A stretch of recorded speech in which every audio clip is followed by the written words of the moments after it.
வணக்கம். இன்றைய தலவரலாறாக நம்ம தூத்துக்குடி மாவட்டத்தில் உள்ள திருச்செந்தூரில் வீற்றிருக்கக்கூடிய எம்பெருமான் சுப்பிரமணிய சுவாமியை பற்றி தான் இன்னைக்கு பார்க்க போகிறோம். முருகப்பெருமான் சூரபத்மனை ஐப்பசி மாதம் வளபர சஷ்டியில் வெற்றி கொண்டு ஆட்கொண்டார். அந்த நாள் தான் கந்த சஷ்டியாக கொண்டாடுது. இந்த நிகழ்வு திருச்செந்தூர் தலத்தில் தான் நடந்தது. எனவே தான் கந்த சஷ்டி விழா இந்த தலத்துல வெகு விமரிசையா கொண்டாடப்படுது. சூரபத்மனை வதம் தவிர்த்து கந்த சஷ்டி விழா கொண்டாடப்படுறதுக்கு வேற காரணமும் இருக்கிறதா மகாபாரதம் கந்த புராணத்துல எல்லாம் கூறப்பட்டிருக்குங்க. ஒரு சமயம் சில முனிவர்கள் உலக நன்மைக்காக ஒரு புத்திரனை வேண்டும் அப்படின்னு சொல்லி யாகம் நடத்தினாங்களாம். ஐப்பசி மாத அமாவாசை அன்னைக்கு யாகத்தை துவங்கி 6 நாட்கள் நடத்தி இருக்கிறாங்கங்க. யாக குண்டலத்தில் எழுந்த தீயிலிருந்து ஒவ்வொரு நாளும் ஒரு வித்து வீதமா 6 வித்துக்கள் சேகரிக்கப்பட்டுச்சான். அந்த வித்துக்களை 6ஆம் நாள்ல ஒன்றாக்கிட முருகப்பெருமான் அவதரித்தாராம். இப்படி முருகப்பெருமான் அவதரித்த நாளே கந்த சஷ்டி அப்படின்னு மகாபாரதம் கூறுது. கந்த புராணத்துல கச்சியப்ப சிவாச்சாரியார் தேவர்கள் அசுரர்களை எதிர்க்கும் வல்லமை பெறத்துக்காக அவரது அருள் வேண்டியும் ஐப்பசி மாசம் வளபிறையிலிருந்து 6 நாட்கள் கும்பத்துல முருகனை எழுந்தருளச் செய்து நோன்பு இருந்ததாகவும் முருகனும் அவர்களுக்கு அருள் செஞ்சதாகவும் இதனை நினைவுறுத்துற விதமாத்தான் ஐப்பசி அமாவாசை அடுத்த கந்த சஷ்டி கொண்டாடப்படுது அப்படின்னு சொல்றாங்க.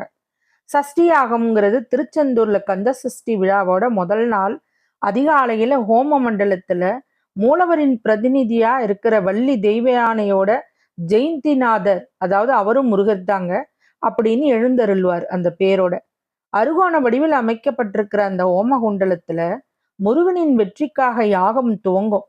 குண்டத்தை சுற்றிலும் சிவன், அம்பிகை, 4 வேதத்தோட முருகன், வள்ளி, தெய்வயான, மகாவிஷ்ணு, விநாயகர், சப்தகுருக்கள், வாஸ்து பிரம்மா, தேவர்கள், சூரியன், அஷ்டதிக்பாலர்கள், துவார பாலகர்கள்னு அனைத்து தேவதைகளையும் கும்பத்துல எழுந்தருள செய்வாங்களாம். உச்சி காலம் வரைக்கும் நடக்கும் யாகசால பூஜை முடிஞ்ச பிறகு இந்த ஜெயந்திநாதர் சண்முக விலாச மண்டபத்துக்கு எழுந்தருள்வாராம். 6ஆம் நாள் அன்னைக்கு வள்ளி தெய்வ யானை இல்லாம தனித்து கடற்கரையில எழுந்தருளி சூரனை சம்ஹாரம் செய்வாராம். அதன் பின்னார வெற்றிவேந்தராக வள்ளி தெய்வ யானைக்கு யாகசாலைக்கு திரும்புவாராம். கண்ணாடிக்கு அபிஷேகம் ஜெயந்திநாதர் சூரனை சம்ஹாரம் செய்த பின்னு பிரகாரத்தில் உள்ள மகாதேவர் சன்னதிக்கு எழுந்தருள்வாராம். அப்போ சுவாமியின் எதிர ஒரு கண்ணாடி வைக்கப்பட்டு அர்ச்சகர் கண்ணாடியில தெரிய ஜெயந்திநாதரின் பிம்பத்துக்கு அபிஷேகம் செய்வார்களாம். இத சாயா அபிஷேகம் அப்படின்னு சொல்றாங்க. சாயான்னா நிழல் அப்படிங்கிறது நமக்கு தெரியும். இந்த முருகப்பெருமானையே கண்ணாடியில அவர் கண்டு மகிழ்வதா ஐதீகம். இந்த நிகழ்ச்சிக்கு பின்னாடித்தான் முருகன் சன்னதிக்கு திரும்புவார். இதோட தான் சூரசம்ஹார வைபவமும் நிறைவடையும். தெய்வான திருக்கல்யாணம் சூரசம்ஹாரம் முடிஞ்ச மறுநாள் முருகன் தெய்வ யானை திருக்கல்யாணம் நடக்குது. அசுரனை எதிர்த்து வெற்றி பெற்றதற்காக இந்திரன் தெய்வ யானையை முருகனுக்கு திருமணம் செஞ்சு தந்ததோட தேவ மயிலாகவும் மாறி சேவை செய்கிறார் அப்படின்றது ஐதீகம். இவர்களது திருமணம் முதல் படைவீடான திருப்பரங்குன்றத்தில் நடந்தது. சூரனை ஆட்கொண்ட தலம் என்பதால திருச்செந்தூர்ல கந்த சஷ்டிக்கு மறுநாள் முருகன் தெய்வ யானை திருக்கல்யாணம் நடக்குது.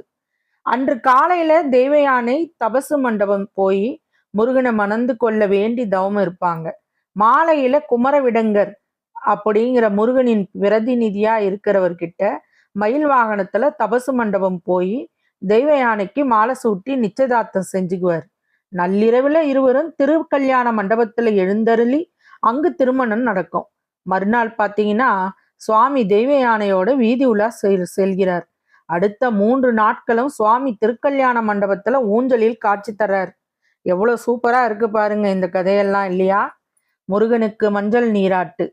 இப்பயும் கிராமங்கள்ல திருவிழாவின் போது கன்னி பெண்கள் பார்த்தீங்கன்னா தங்களோட மொர பையனுக்கு மாமாவுக்கு மஞ்சள் நீர் ஊத்தி மகிழ்வாங்க. இந்த தளத்துல பார்த்தீங்கன்னா முருகனுக்கு மஞ்சள் நீராட்டு வைபவம் நடக்குது. அது கந்த சஷ்டி விழாவோட கடைசி நாள்ல தெய்வ யானையோட வீதி உலா சொல்றாரு பாருங்க. அப்போ பக்தர்கள் தங்க ஊர்ல திருமணம் செஞ்சு கொண்ட முருகனை வரவேற்கிற விதமா, போர்ல வென்றதோட உக்கரத்தை குறைக்கிற விதமாவும் அவர் மேல மஞ்சள் நீர் ஊற்றி மகிழ்வாங்களாம். மும்மூர்த்தியில முருகர் முருகப்பெருமான் சிவபெருமானின் அம்சமாக அவதரித்தவர். ஓம் என்னும் பிரணவ மந்திரத்தோட பொருளை தந்தைக்கே குருவா இருந்து உபசரிச்சவருங்கிறது எல்லாருக்கும் தெரியும். அதே மந்திரத்தோட பொருள் தெரியாத பிரம்மாவை சிறையில் அடைச்சவர். சூரனை சம்ஹாரம் செஞ்சு பின்ன மகாவிஷ்ணுவோட மகளை மணந்துகிட்டவர். மாமனான மகாவிஷ்ணுவின் பாசத்துக்கு கட்டுப்பட்டவர். இவ்வாறு முருகன் மும்மூர்த்திகளோடும் தொடர்புடையவரா இருக்கிறார். இதனை உணர்த்துற விதமாத்தான் திருச்செந்தூர்ல முருகப்பெருமான் மும்மூர்த்திகளின் அம்சமா காட்சி தராராம். ஆவணி மாசம் மாசி மாச திருவிழாவின் போது சிவன் விஷ்ணு பிரம்மான்னு மும்மூர்த்திகளின் அம்சமா காட்சி தரார். விழாவின் 7ஆம் நாள் அன்னைக்கு மாலையில சிவப்பு நிற வஸ்திரம் சாத்தி சிவபெருமானா காட்சி தருவார். மறுநாள் பார்த்தீங்கன்னா 8ஆம் நாள் அதிகாலையில வெண்ணிற ஆடையில பிரம்மாவின் அம்சமா இருப்பார். மதிய வேளையில பச்சை வஸ்திரம் சாத்தி பெருமாள் அம்சத்துல காட்சி அளிக்கிறார். ஆஹா, இதையெல்லாம் காண கண்கோடி வேண்டுமல்லவா? பக்தர்கள் செல்ல முடியாத கோபுரவாசல் திருச்செந்தூர் முருகன் சன்னதியில் உள்ள மேற்கு திசை ராஜகோபுரம் இருக்கு. முருகப்பெருமான் இந்த தலத்துல கடலை பார்த்தபடி கிழக்கு நோக்கி காட்சி அளிக்கிறார். பிரதான கோபுரம் சுவாமிக்கு எதிர, அதாவது கிழக்கு திசையில தான் அமைந்திருக்க வேண்டும். ஆனா அந்த பகுதியில கடல் இருக்கிறதுனால மேற்குல கோபுரம் கட்டப்பட்டுக்குது. முருகன் மூலஸ்தானத்தின் பீடத்தை விட இக்கோபுர வாசல் உயரமா இருக்கிறதுனால எப்பயுமே அடைக்கப்பட்டு தான் இருக்கும். கந்தசஷ்டி விழாவில முருகன் திருக்கல்யாணத்தின் போது நள்ளிரவுல ஒரு நாள் மட்டும்தான் இந்த வாசல் திறக்கப்படுமா. அந்த வேளையில பக்தர்கள் உள்ளே செல்லக்கூட அனுமதி கிடையாது. 4 உற்சவர்கள் பொதுவாக கோயில்ல ஒரு தெய்வத்துக்கு ஒரு உற்சவச்சலை தான் இருக்கும்.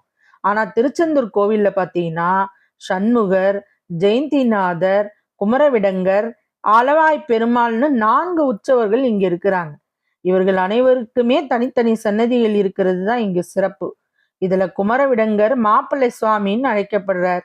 சந்தனமலை முருகனுக்குரிய அறுபடை வீடுகள்ல திருச்செந்தூர் மட்டும்தான் கடற்கரையில இருக்கு. மற்ற எல்லாமே 5 மலைக்கோயிலா அமைஞ்சது போல தோற்றம் தெரியும். உண்மையில பாத்தீங்கன்னா திருச்செந்தூர் கூட மலைக்கோயில் தானா, ஆனா இது கடற்கரையில இருந்த சந்தன மலையிலேயே இருக்குதான். எனவே இந்த தலத்தை கந்தமாதன பர்வதம் அப்படின்னு சொல்றாங்க. காலப்போக்குல இந்த குன்று மறைஞ்சிருச்சு. ஆனா இப்பயும் பாத்தீங்கன்னா 2ஆம் பிரகாரத்துல பெருமாள் சன்னதி அருகிலையும் வள்ளிக்குகை கரியிலும் இந்த சந்தன மலை சிறு குன்று போல புடப்பா இருக்குது. நானும் பார்த்தேங்க. அழகா படுத்துக்கிட்டு பள்ளி கொண்ட பெருமாள் பார்க்கறதுக்கு அவ்வளோ சூப்பரா இருக்கிறாரு. அந்த இடத்துல பாத்தீங்கன்னா பாறை பாத்தீங்கன்னா அந்த சந்தன கலர்ல தான் இருக்குது. அதுல அவர் அழகா கைய வச்சு இன்னும் படுத்திருக்கிற காட்சி அப்படியே இன்னைக்கெல்லாம் அந்த பெருமாளை பார்த்துக்கிட்டே இருக்கலாம் போல இருக்குது. குரு பெயர்ச்சிக்கு இங்க போனா திருச்செந்தூர்ல முருகன் தான் ஞான குருவா அருள்கிறார். அசுரர்களை அழிக்கிற முன்பு குரு பகவான் முருகனுக்கு அசுரர்களை பற்றிய வரலாறை இந்த தலத்துல கூறுறார். எனவே இந்த தலம் குரு தலமாகவும் கருதப்படுது. பிரகாரத்துல உள்ள மேதா, தட்சிணாமூர்த்தி, கூர்மம், அஷ்ட நாகங்கள், அஷ்ட யானைகள், மேத்தாமலை என 4 ஆசனங்களின் மேல அமர்ந்திருக்கிறார். இவருக்கு பின்புறம் உள்ள கல்லாலான மரத்துல தான் 4 வேதங்களும் கிளிகள் வடிவுல இருக்குதாம். அறிவு ஞானம் தரும் மூர்த்தியாக அருள்வதால் இவரை ஞானஸ்தந்த மூர்த்தி அப்படின்னு அழைக்கிறாங்க.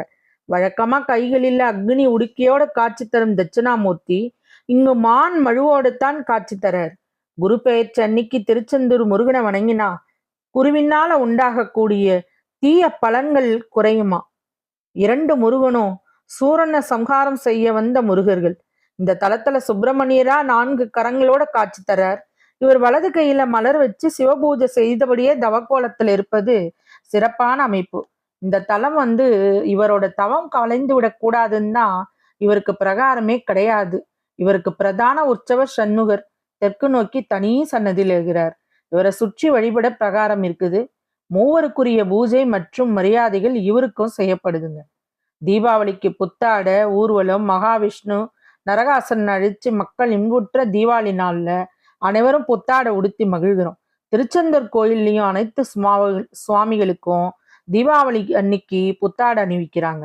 அன்னைக்கு அதிகாலையிலேயே இந்த கோவில்ல உள்ள அனைத்து பரிவார தெய்வங்களுக்கும் சந்தன காப்பு செய்யப்படுது. பின்ன புத்தாடைகளை வெள்ளி பல்லக்கில வச்சு ஊர்வலமா கொண்டு போய் தான் சுவாமிகளுக்கு அணிவிக்கிறாங்க. இதுல பாத்தீங்கன்னா தெய்வ யானை முருகன் மனம் முடிச்ச காரணமாக இருந்த தலங்கிறதுனால இந்திரன் இத்தலத்துல மருமகனுக்கும் அவரை சார்ந்தவர்களுக்கும் அவர்தான் தீபாவளிக்கு புத்தாடை எடுத்து தரதா சொல்றாங்க. பஞ்சலிங்க தரிசனம் முருகப்பெருமான் சூரனை ஆட்கொண்ட பின்பு தனது வெற்றிக்கு நன்றி தெரிவிக்கும் வகையில சிவபூஜை செய்யறார். இந்த கோலத்திலேயே முருகன் வலது கையில தாமர மலரோட இங்க அருள் புரிகிறார். தலையில பாத்தீங்கன்னா சிவயோகி போல ஜடாமகுடமும் தரித்திருக்கிறார். இவருக்கு இடது பின்புற சுவர்ல ஒரு லிங்கம் இருக்குது. இவருக்கு முதல்ல தீபாரதனை காட்டிய பின்பு தான் முருகனுக்கு தீபாரதனை நடக்கும். சண்முக சன்னதியிலையும் சுவாமிக்கு பின்புறம் லிங்கம் இருக்குது. இவ்விரு லிங்கங்களும் இருள இருக்கிறதுனால தீபாரதன ஒளியில மட்டுமே காண முடியும். இதை தவிர முருகன் சன்னதிக்கு வலப்புறத்துல பஞ்சலிங்க சன்னதியும் இருக்கு. இவர்கள் எல்லாம் மார்கழி மாசத்துல தேவர்கள் தரிசிக்க வருவதா ஐதீகம். ஆனா இப்போ பக்தர்களுக்கு அளவுடு இல்லைங்க. சிவனுக்குரிய வாகனமான நந்தியும் முருகனுக்கு எதிரே இந்திர தேவ மயில்களும் மூலஸ்தானம் எதிரே இருக்குது. கங்கை பூஜை தினமும் உச்சிக்காலம் முடிஞ்ச பெண்ண ஒரு பாத்திரத்துல பால் அன்னம் எடுத்துக்கொண்டு மேல தாளத்தோட சென்று கடல்ல கறக்குறாங்க. இதனைத்தான் கங்கா பூஜை அப்படிங்கிறாங்க. இங்குள்ள சரவண பொய்கையில 6 தாமர மலர்கள்ல முருகன் 6 குழந்தைகளாக தவழ நடுவே கார்த்திகை பெண்கள் இருக்கும் சிற்பம் வடிவமைக்கப்பட்டிருக்குதுங்க. இங்க பாத்தீங்கன்னா முருகப்பெருமானோட அறுபடை வீடுகள்ல இது 2வது படை வீடு. இத்தலம் மட்டும்தான் கடற்கரையில் இருக்குது. மற்ற கோவில்லாம் பார்த்தீங்கன்னா 5ம் மலை கோயிலா அமைஞ்சிருக்குது. இதுதான் இன்றைய சிறப்பு. இங்க மூலவர் சுப்பிரமணிய சுவாமி, ஆனா உற்சவரா சண்முகர், ஜெயந்திநாதர், குமரவிடங்கர், ஆலவாய் பெருமாள் இருக்கிறாங்க. தாயாருன்னு பார்த்தீங்கன்னா வள்ளி தெய்வயானை, தீர்த்தம் சரவண பொய்கை. இது திறந்திருக்கிற நேரம் காலை 5 மணி முதல்ல இரவு 9 மணி வரைக்குமே திறந்திருக்குங்க. இந்த கோவில் மத்தியானத்துல மூடுறதெல்லாம் இல்லை. இங்கதான் நெய்வேத்தியம்லாம் பார்த்தீங்கன்னா திருச்செந்தூர்ல முருகனுக்கு தினமும் 9 கால பூஜை நடக்குது. இந்த பூஜையோட சிறுபருப்பு, பொங்கல், கஞ்சி, தோசை, அப்பம், ஊறுகாய், நெய் சாதம், சர்க்கரை கலந்த பொரி அதிரசம், தேன் குழல், அப்பம், வேக வைத்த பாசிப்பருப்பு, வெல்லம் கலந்த உருண்டைன்னு விதவிதமா நைவேத்தியம் படைக்கப்படுதுங்க.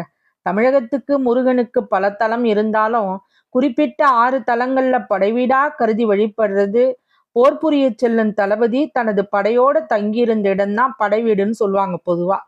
அந்த வகையில சூரபத்மனை வதம் செய்ய சென்ற முருகப்பெருமான் படைகளோடு தங்கியிருந்த தலமும் திருச்செந்தூர் மட்டும்தாங்க. அதனால தான் மற்ற 5 தலங்களையும் சேர்த்து 6 படை வீடுன்னு சொல்றோம். வறுமையில வாடும் ஒருவர்கிட்ட வறுமையை வென்ற ஒருவர் வள்ளல்கள் இருக்கும் இடத்தை சுட்டி காட்டி அங்க போனா அவரது வறுமை தீருன்னு சொல்லி அவரை ஆற்றப்படுத்துவாங்க. அந்த வகையில் அமைந்த நூல்களை தான் சங்க காலத்துல ஆற்றுப்படைன்னு சொன்னாங்களாம்.